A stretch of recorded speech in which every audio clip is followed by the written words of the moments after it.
IQ का yes compose your dream. Hello दोस्तों, quick S YouTube channel पर आपका स्वागत है। आज हम लोग वर्ल्ड मैपिंग क्लास के अंतर्गत अफ्रीका की प्रमुख नदियों को देखेंगे। अफ्रीका महाद्वीप की कौन कौन सी नदियां हैं, ये बहुत महत्वपूर्ण नदियां हैं और यहाँ से क्वेश्चन हमेशा पूछा जाता है। और हमारे चैनल लगातार जो है वर्ल्ड मैपिंग क्लास कराई जा रही है। इससे पहले हमने जो है एशिया की मैपिंग और जो आपका यूरोप की मैपिंग को मैं करा चुका हूँ। आप जाकर के वहाँ पे लिस्ट पे जो है जाकर लिस्ट पे देख सकते हैं। ठीक है, आज हम लोग जो है अफ्रीका की मैपिंग को देखेंगे। बिल्कुल जो है नदियों के कैसे निकलती है बिल्कुल मैप के थ्रू देखेंगे। तो आप लोग चैनल को जो सब्सक्राइब कर लीजिएगा, बेल आइकन को प्रेस कर लीजिएगा, जिससे इस तरह क्लास आपको लगातार मिलती रहे। ठीक है, शुरू करते हैं। सबसे पहले बात करेंगे नील नदी की। नील नदी आप देखिएगा, ये क्वेश्चन बहुत बार पूछ जाता है नील नदी के बारे में। नील नदी का आप देख सकते हैं, नील नदी जो है एक बहुत सिंपल अगर समझा जाए नील नदी के बारे में, तो नील नदी आप देखिएगा ये क्या कहते हैं, कहाँ से निकलती है और कहाँ गिरती है। सबसे पहले अगर इसकी बात करते हैं तो याद रखिएगा, ये याद रखना विक्टोरिया झील से निकलती है और आपका भूमध्य सागर में ये गिरती है और ये दुनिया की सबसे लंबी नदी है। ये बात आपको याद रखिएगा। ठीक है, याद रखिएगा जो नील नदी है इसको नील नदी पहले नहीं कहते हैं। याद रखिएगा, सबसे पहले इसको कहते हैं व्हाइट नील कहते हैं। ठीक है, एक आपका होता है व्हाइट नील और एक आपका होता है ब्लू नील। तो व्हाइट नील जो है याद रखना, ये आपका कहाँ से, तो विक्टोरिया, याद रखना ये बहुत महत्वपूर्ण है।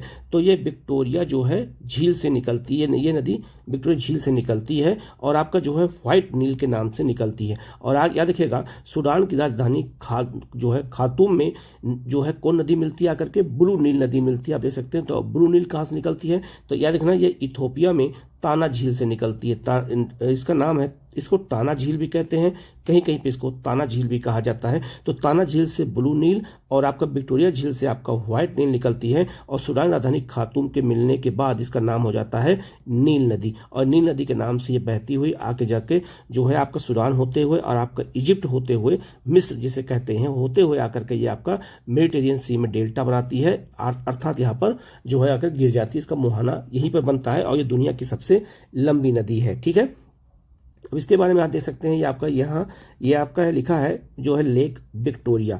तो याद रखना, विक्टोरिया, महारानी विक्टोरिया के नाम पे दुनिया में बहुत सी चीज़ें हैं, तो उसको भी मैं आपको बता देता हूँ। आप ये लिस्ट जरा देख के याद कर लीजिएगा। तो विक्टोरिया जलप्रपात भी है, विक्टोरिया राजधानी भी है, विक्टोरिया नदी भी है, विक्टोरिया मरुस्थल भी है, विक्टोरिया झील भी है, विक्टोरिया द्वीप भी है। सब विक्टोरिया के नाम पर किस किस देश में है, ये भी क्वेश्चन पूछा जा सकता है। तो आप यहाँ देख करके इसको नोट कर लीजिएगा, जिससे अगर ये क्वेश्चन कभी आए तो गलत ना होने पाए आप लोगों का। ठीक है, तो याद रखिएगा जो आपका विक्टोरिया झील है ये जो है कितने देशों की सीमाओं पे है, ये भी याद रखना है। तो तंजानिया, केनिया और आपका जो है युगांडा, तो तंजानिया, केनिया और युगांडा की सीमा पर आपका कौन सा झील है, तो याद रखना लेक विक्टोरिया है। और यहीं से याद रखिएगा, यहीं से नदी निकलती है आपकी कौन सी, व्हाइट नील नदी निकलती है। ये भी बहुत महत्वपूर्ण है। ठीक है, यहाँ लिखा है जो है इसके बारे में, पूर्वी अफ्रीका में बहने वाली यह नदी विश्व की सबसे लंबी नदी है। तो दुनिया की सबसे लंबी अगर कोई नदी है तो कौन है, नील नदी है। अगर पूछा जाए दुनिया की सबसे बड़ी नदी कौन सी है, तो वो अमेजन नदी होगा। उसके बारे में हम आगे बताएंगे, वो अमेजन नदी होगा। लेकिन याद रखना, यहाँ लंबी पूछा गया है, तो लंबी और बड़ी में अंतर है। लंबाई तो जो है आप जानते ही होंगे, लेकिन बड़ी का मतलब होता है बहाव क्षेत्र, जिसकी नदी की चौड़ाई ज़्यादा हो उसको हम बड़ी नदी कहते हैं। तो बड़ी नदी के मामले में अगर देखा जाए तो अमेजन नदी सबसे महत्वपूर्ण, लेकिन लंबी नदी के मामले में देखा जाए तो आपका नील नदी होगा। ठीक है, आगे लिखा है, विक्टोरिया झील से सफेद नील, जिसे व्हाइट नील कहते हैं, के नाम से निकलकर युगांडा और मिस्र से बहती हुई नील नदी भूमध्य सागर में अपना जल गिराती है। ठीक है, इसकी लंबाई जो है 6,695 किलोमीटर है। सूडान के खार्तूम जो है, खार्तूम नामक मतलब की राजधानी में सफेद नील और ब्लू नील का जो है संगम होता है। ये क्वेश्चन कई बार आ चुका है। ठीक है, बनाती है और इसी संगम पर खार्तूम स्थित है। खार्तूम और आपका स्वान बांध मिस्र के बीच एक छोटे जलप्रपातों से गुजरती है। तो नदी याद रखिएगा, इसी पर आसवान बांध बनाया गया है आपका मिस्र में। यही भी क्वेश्चन कई बार एग्जाम में आया हुआ है। ये क्वेश्चन बहुत महत्वपूर्ण अगर पूछा जाए कि जो है क्या कहते हैं, नील नदी पे कौन कौन से बांध हैं, तो याद रखना नील नदी पर 3 बांध हैं। कौन कौन से लिखा है, पहला आसवान बांध। ये क्वेश्चन कम से कम 20 बार अलग अलग एग्जामों में आ चुका है कि आसवान बांध कहाँ पर है। तो याद रखना ये आपका नील नदी पर है। तो आसवान बांध पर पन बिजली उत्पन्न की जाती है। इसी नदी पर आपका एक ओवन बांध है, ये भी याद रखिएगा। ओवन बांध पूछा जाए कहाँ पर, ये भी नील नदी पर है। एक आपका जो है कौन सा, तो जो है सेन्नार बांध भी इसी पर है, ये भी याद रखिएगा। तो याद रखिएगा नील नदी पर 3 बांध बहुत महत्वपूर्ण, आप इसको अच्छे से याद रखिएगा क्योंकि यहीं से क्वेश्चन आपसे पूछा जाता है। काहिरा और अलेक्जेंड्रिया नगर इसके तट पर स्थित है। याद रखना, जो आपका सूडान राजधानी खार्तूम है वो भी इसी नदी पर है। काहिरा जो आपकी मिस्र राजधानी वो भी इसी पर है। और जहाँ ये डेल्टा नदी बनाती है आपका जो है, जहाँ डेल्टा है वहाँ पर आपका याद रखिएगा अलेक्जेंड्रिया नगर है। तो अलेक्जेंड्रिया नगर याद रखिएगा बिल्कुल जो है नील नदी के डेल्टा पर है। जरा आप चित्र देख करके इसको याद कर लीजिएगा, बिल्कुल नील नदी के डेल्टा पर है। इसका जो है बंदरगाह है और नगर भी है, उसका नाम है अलेक्जेंड्रिया नगर। ये आपका मिस्र में है, बिल्कुल जो याद रखिएगा नील नदी के डेल्टा पर, आप जैसा आप चित्र में देख रहे हैं, आप मैप पे देख रहे हैं, ठीक है। तो ये बहुत महत्वपूर्ण, आप इसको अच्छे से याद रखिएगा। अब बात करते हैं ब्लू नील की। तो याद रखना, ब्लू नील याद रखना, नील नदी की मुख्य सहायक नदी को जो इथोपिया की टाना झील से निकलकर उत्तर की ओर बहती हुई खार्तूम के स्थान पर सफेद नील के साथ ही ये संगम बनाती है। और इथोपिया की सीमा के पास सूडान में इस नदी पर जो है आपका नोजियर बांध स्थित है। अब नोजियर बांध किस पर है? तो ब्लू नील पर है। ये भी याद रखिएगा। ऑप्शन आ सकता है नील नदी पर है, वही छोटा सा ऑप्शन दे सकता है फंसाने के लिए, जो नील नदी के साथ साथ क्या दे देगा, ब्लू नील दे देगा। लोगों को लगेगा नहीं नील नदी पर, लेकिन नहीं, वो ब्लू नील पर है, क्योंकि ब्लू नील इथोपिया से निकल करके वो जब सूडान प्रवेश करती है तब व्हाइट नील से मिलती है। तो याद रखना, इथोपिया की सीमा पर याद रखिएगा सूडान में इस नदी पर क्या है, नोजियर बांध बनाया गया है। तो ये बांध कहाँ पर है? नोजियर, मतलब ये बांध कहाँ पर है? सूडान में है और बिल्कुल इथोपिया की सीमा के पास है। तो याद रखना, दोनों की सीमा पर यह बांध बनाया गया नोजियर, बिल्कुल ब्लू नील नदी पर। तो ये बहुत महत्वपूर्ण, आप इसको अच्छे से याद रखना, क्योंकि ऐसे ही क्वेश्चन कभी कभी एग्जाम में पूछे जाते हैं, ठीक है। आगे बढ़ते हैं, नेक्स्ट नदी है आपकी कांगो नदी। कांगो नदी याद रखिएगा बहुत महत्वपूर्ण नदी है और इसको जो है क्या कहते हैं, विषुवत रेखा 2 बार काटती है। आप देख सकते हैं ये आपका है कांगो नदी। और कांगो नदी को याद रखिएगा, इसको कांगो नदी को हम कहते हैं जायरे नदी भी कहते हैं, ठीक है। इसे कांगो भी कहते हैं, इसे जायरे नदी भी कहते हैं। ये देश के नाम पर ये रखा गया है। अब आप देख सकते हैं विषुवत रेखा इसको 2 बार काटती है, ठीक है। अब याद रखना, चाहे नदी 2 बार काटे चाहे विषुवत रेखा 2 बार काटे, बात एक ही है, ये बात याद रखिएगा। तो विषुवत रेखा इसको 2 बार काटती है और इसके बेसिन में याद रखिएगा सदाबहार वन पाए जाते हैं और यहाँ पर बहुत ज्यादा घने जंगल पाए जाते हैं, ये भी याद रखिएगा। और यहाँ पर दुनिया में सबसे अधिक वर्षा भी होती है। अगर देखा जाए तो 200 सेंटीमीटर से अधिक वर्षा होती है और ऐसी वर्षा को हम विषुवतीय रेखीय वर्षा या संवहनीय वर्षा कहते हैं। दुनिया में सबसे अधिक वर्षा अगर हम औसत देखते हैं देखें तो आपका मासिनाम चेरापूंजी में, लेकिन इन जो विषुवत रेखा पर सबसे अधिक वर्षा होती है, ये भी याद रखिएगा, ठीक है। ये बहुत महत्वपूर्ण पॉइंट है, इसको अच्छे से याद रखिएगा। तो कांगो नदी को हम जायर नदी भी कहते हैं, ये बहुत महत्वपूर्ण नदी है, ठीक है। इसकी लोकेशन तो आपने बिल्कुल देख लिया होगा, ठीक है। आगे बढ़ते हैं, लिखा है मध्य अफ्रीका की तेज बहने वाली कांगो नदी विषुवत रेखा को 2 बार काटती है। याद रखना, ये विषुवत रेखा को अर्थात इक्वेटर को 2 बार काटती है। विश्व में सबसे अधिक पन बिजली उत्पन्न करने वाली शक्ति इसी नदी में है, क्योंकि नदी कई झरनों से गुजरती है, कई जलप्रपात से गुजरती है, इसलिए यहाँ पे जो है पन बिजली मतलब जल विद्युत का उत्पादन ज्यादा हो सकता है। इसके बेसिन में घने भूमध्य रेखीय सदाबहार जंगल पाए जाते हैं। तो सदाबहार जंगल यहाँ पे पाए जाते हैं। जंगलों में पिग्मी और नीग्रो जनजातियों के लोग रहते हैं, ये बहुत महत्वपूर्ण याद रखिएगा। अगर पूछा क्वेश्चन या आईएएस में आया हुआ था 2 बार, पीसीएस में 3-4 बार आ चुका है कि कौन सी ऐसी जनजाति है जो पेड़ों पर निवास बनाती है, घर बनाती है, तो पिग्मी है। आप इसका देख सकते हैं, निवास स्थान देख सकते हैं, बिल्कुल पेड़ों पे इसका निवास स्थान बना हुआ है। क्यों बनाती है? याद रखना, जो आपका अमेजन का जंगल है, कांगो का जंगल, वहाँ वर्षा ज़्यादा होती है। तो कांगो के जंगल में वर्षा होने की वजह से वहाँ हमेशा दलदल होता है और दलदल होने की वजह से वहाँ पे बहुत खतरनाक जो है मच्छर पाए जाते हैं। और इसीलिए वो मच्छरों से बचने के लिए और खतरनाक जानवरों से बचने के लिए ये लोग अपने घर कहाँ बनाते हैं? पेड़ों बनाते हैं। जब ये लोग नीचे उतरते हैं तो अपने शरीर में मिट्टी का लेप लगा लेते हैं, जिससे अगर मच्छर बैठे इनके शरीर पर कहीं तो काटने पर वो जो है उसका डंक जो है शरीर तक ना पहुँच पाए, तो मिट्टी का लेप लगा के ये लोग चलते हैं। तो बहुत कठिन जीवन यहाँ का होता है। तो ना पिग्मी जनजाति कहाँ पाई जाती है? ये कांगो के जंगल में पाई जाती है और ये इसका जीवन बहुत कठिन है, ठीक है, याद रखिएगा। और इसका घर पेड़ों पे लोग बनाते हैं, इसी क्षेत्र बनाते हैं, ये भी याद रखिएगा।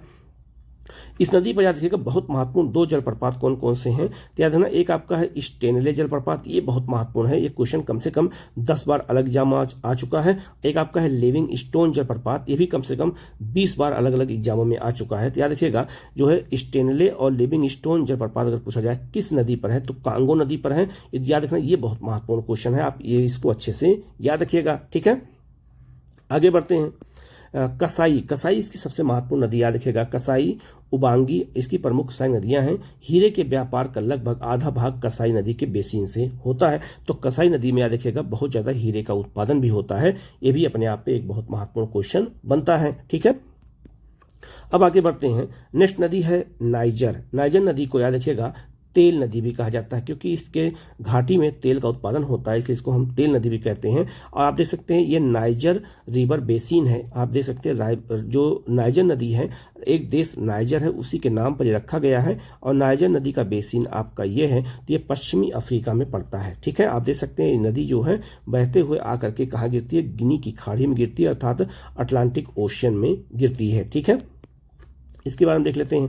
लिखा है आपका नाइजर पश्चिमी अफ्रीका की मुख्य नदी है। लोमा पर्वत से, याद रखना कहाँ निकलती है, तो लोमा पर्वत से निकलकर यह नदी माली, अब देख सकते हैं देश है माली होते हुए, ठीक है, माली, फिर नाइजर, फिर ये नाइजर में प्रवेश करती है और फिर नाइजीरिया में प्रवेश करती है। नाइजीरिया में प्रवेश होते हुए यह गिनी की खाड़ी में अपना जल गिराती है। तो नाइजर में, नाइजीरिया में, माली में, इन सब देशों से बहते हुए नदी आगे बढ़ती है। ठीक है, आगे लिखा है बमाको जो है माली, और आपका जो है नियामे और जो है क्या कहते हैं लोगास इसी के तट पर स्थित हैं। ये सारे नगर हैं जो इसी के तट पर स्थित हैं। ये भी क्वेश्चन कई बार आया है। और याद रखना इसकी घाटी में तेल का उत्पादन होने की वजह से ही जो है, याद रखिएगा इसको हम तेल नदी भी कहते हैं। ये भी याद रखिएगा कि नाइजर जो है तेल के उत्पादन में, नाइजीरिया तेल उत्पादन में बहुत आगे हैं अफ्रीका के देशों में। अगर देखा जाए तो इसी घाटी में बहुत ज़्यादा तेल पाया जाता है, ये भी बहुत महत्वपूर्ण है। और यहाँ पर याद रखिएगा पाम की खेती भी बहुत ज़्यादा होती है, इसलिए भी जो है पाम से तेल निकाला जाता है, इसलिए भी उसको तेल नदी कहते हैं। तो पेट्रोलियम और पाम उत्पादन की वजह से इसको तेल नदी कहा जाता है। ठीक है, अब आते हैं लिम्पोपो नदी की बात कर लेते हैं। तो लिम्पोपो नदी आप देख सकते हैं, आप ये इसका लोकेशन दे सकते हैं। ये आपका लिम्पोपो नदी बहते हुए आकर के हिंद महासागर में गिरती है। एक बार ये क्वेश्चन पूछा गया था कि अफ्रीका की कौन सी नदी है जो हिंद महासागर में गिरती है, तो 4 ऑप्शन में आपका एक नाइजर था, एक आपका कांगो, एक आपका जो है क्या कहते हैं लिम्पोपो था, एक आपका नील नदी था। तो लिम्पोपो नदी याद रखना हिंद महासागर में गिरती है। आप देख सकते हैं ये जो है साउथ अफ्रीका, जिम्बाब्वे, आपका जो है क्या कहते हैं बोत्सवाना, और आपका जो है मोजाम्बिक जैसे देशों से होते हुए आकर के ये गिरती है। तो इसके बारे में थोड़ा जान लेते हैं। लिखा है यह दक्षिण अफ्रीका के ट्रांसवाल क्षेत्र से निकल करके हिंद महासागर में गिरने वाली यह नदी मकर रेखा को 2 बार काटती है। याद रखिएगा ये नदी मकर रेखा को 2 बार काटती है, ये भी बहुत महत्वपूर्ण है। तो मकर रेखा यहीं से गुजरती है और इसको 2 बार ये नदी काटती है। याद रखिएगा, आपको पता होगा हमारे देश में नदी है माही नदी कर्क रेखा को 2 बार काटती है। क्वेश्चन बहुत बार आ चुका है। ये नदी अभी मैंने आपको बताया था कांगो नदी, याद रखिएगा ये विषुवत रेखा को 2 बार काटती है। और याद रखना लिम्पोपो नदी जो है, याद रखना ये मकर रेखा को 2 बार काटती है। तो ऐसे क्वेश्चन कई बार आते हैं और ये क्वेश्चन बहुत आसान है, बहुत बार आ चुके हैं। तो ऐसे क्वेश्चन अगर आए तो गलत ना होने पाए आप लोग, इसलिए अच्छे से इसको याद रखिएगा।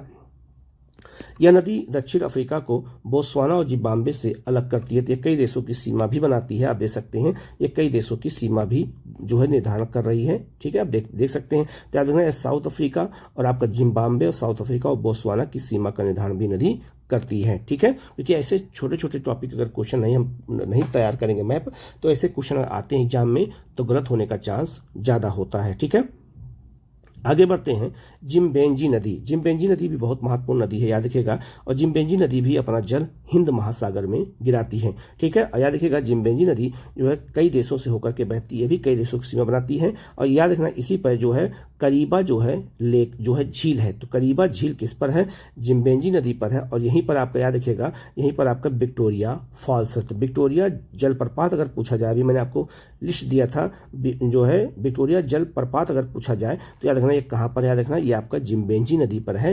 ये भी बहुत महत्वपूर्ण है। ठीक है, यहाँ देखो लिखा भी है यह नदी कटंगा उच्च भूमि से निकल करके जाम्बिया देश में प्रवेश करती है।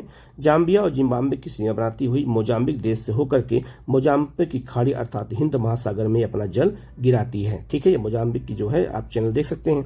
विक्टोरिया जलप्रपात मतलब जलप्रपात या फॉल्स इसी नदी पर स्थित है। ये भी बहुत महत्वपूर्ण है, आप इसको अच्छे से याद रखना कि विक्टोरिया जलप्रपात क्वेश्चन कई बार आया हुआ, तो ये क्वेश्चन आपका गलत नहीं होना चाहिए। आप इसको बहुत अच्छे से याद रखना, ये जिम्बेंजी नदी पर स्थित है। ठीक है, आगे बढ़ते हैं। नेक्स्ट नदी है ऑरेंज नदी है। अब ऑरेंज नदी को आप देख सकते हैं, ये ऑरेंज नदी है, ये दक्षिण अफ्रीका में नदी बहती है। ठीक है, आप देख सकते हैं। और इसी सहायक नदी का नाम है वाल। तो वाल ये सहायक नदी है, वाल है। और आपका ये ऑरेंज नदी है, आप ये देख सकते हैं। और यहीं पर जो है आपका क्या कहते हैं डेक्कन्सबर्ग पर्वत है यहीं पर। ठीक है, वहीं से नदी निकलती है और अटलांटिक महासागर में, दक्षिण अटलांटिक महासागर में अपना जल गिराती है। ठीक है, और इसकी मुख्य सहायक नदी कौन सी है, वाल नदी है। ये क्वेश्चन कई बार आ चुका है कि वाल किसकी सहायक नदी है, तो याद रखना ये ऑरेंज की सहायक नदी है। ये भी याद रखिएगा यही जो बेल्ट है, इसी बेल्ट को याद रखिएगा बेल्ट घास का मैदान कहते हैं। तो बेल्ट जो शीतोष्ण घास का मैदान है वो याद रखना, वो इसी क्षेत्र में स्थित है, ये भी याद रखिएगा, ठीक है। और उसी मैदान से ऑरेंज नदी बहती है, ठीक है। देखो यहाँ लिखा भी है कि यह नदी दक्षिण अफ्रीका के डेक्कन्सबर्ग पर्वत से, आप देख सकते हैं डेक्कन्सबर्ग पर्वत से निकल करके ये जो है लेसोथो और दक्षिणी अफ्रीका और नामीबिया की सीमा के सहारे प्रवाहित होती है। दक्षिण अफ्रीका याद रखिएगा, दक्षिण अफ्रीका और आपका जो है नामीबिया, ये भी बहुत महत्वपूर्ण याद रखिएगा। ये आपका देश है नामीबिया है, ये बहुत महत्वपूर्ण है। और यहाँ पर एक देश है जो है लिसोथो है। तो दक्षिण अफ्रीका के बीच में एक देश है लिसोथो, ये भी याद रखिएगा। तो ये सब देशों से होकर के ये बहती है, ठीक है। आगे लिखा है आपका दक्षिणी अटलांटिक महासागर के एलेक्जेंडर की खाड़ी में गिरती है। तो यहाँ पर एलेक्जेंडर की खाड़ी है, वहीं पर गिरती है। वाल इसकी मुख्य सहायक नदी है। तो वाल किसकी सहायक नदी है, ये भी याद रखिएगा, ये भी क्वेश्चन पूछा जाता है। आगे बढ़ते हैं, आगे है आपका वाल नदी। तो लिखा है यह नदी डेक्कन्सबर्ग पर्वत से निकलती है और यह ऑरेंज जो है नदी इसकी सबसे बड़ी सहायक नदी है। कौन सी, वाल नदी है। ये भी क्वेश्चन कई बार आया हुआ है, तो बिल्कुल आप लोग गलत मत करिएगा, ठीक है। और याद रखिएगा अफ्रीका के जो है दक्षिण अफ्रीका के जो है किस क्षेत्र में, पूरब क्षेत्र में, और दक्षिण मतलब अफ्रीका महाद्वीप के दक्षिण पूरब क्षेत्र में याद रखिएगा डेक्कन्सबर्ग पर्वत है। ये भी बहुत महत्वपूर्ण पर्वत है, ये भी क्वेश्चन कई बार एग्जाम में आया हुआ है। और यहीं से नदी निकलती है ऑरेंज, और आपका वाल नदी निकलती है और आकर के ये एलेक्जेंड्रिया की जो है खाड़ी में गिरती है। ये भी बहुत महत्वपूर्ण है, तो आप इसको अच्छे से याद रखिएगा, अगर ये क्वेश्चन आए तो गलत ना होने पाए, ठीक है। ठीक है, आगे हम लोग बढ़ते हैं और जो है इसी तरह के हम मैपिंग लगातार आपको क्लास कराते रहेंगे। तो आप लोग चैनल को जरूर सब्सक्राइब कर लीजिएगा, बेल आइकन को प्रेस कर लीजिएगा। और वर्ल्ड की पूरी मैपिंग कराएंगे, इंडिया की पूरी मैपिंग कराएंगे, एक एक स्टेट की मैपिंग कराएंगे। तो आप लोग चैनल को जरूर सब्सक्राइब कर लीजिएगा, जिससे आपको जो है इस तरह का फायदा हो। और यूपीपीसीएस के पेपर में, बीपीएससी के पेपर में, यूपीएससी के पेपर में मैपिंग से क्वेश्चन ज़्यादा पूछे जाते हैं, तो क्वेश्चन आपके गलत ना होने पाए। Okay, thank you.